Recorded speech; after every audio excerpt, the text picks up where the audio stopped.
What are your thoughts on the No Kings rallies? I don't see many or any young people, mostly boomers, and I don't see signs protesting the genocide at these rallies. Well, we live in a system where the consent of the governed is meaningless.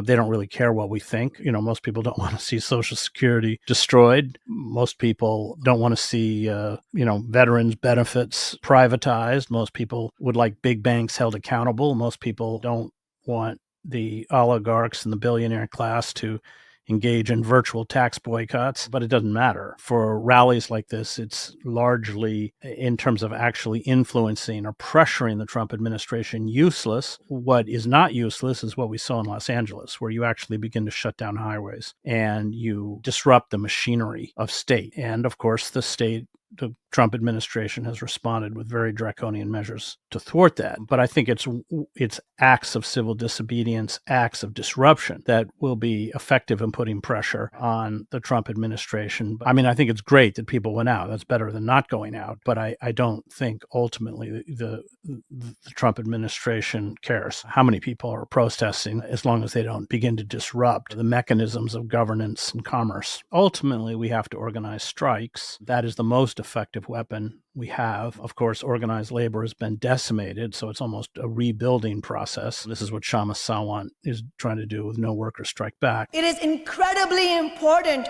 to push the possibilities of strike and protest actions as far as possible. The power we have is expressed primarily through the strike, which is why since, let's say, the early 70s, the billionaire class, the business community, the corporatists have worked so hard to disempower the American worker and strip from them the ability to organize and to strike.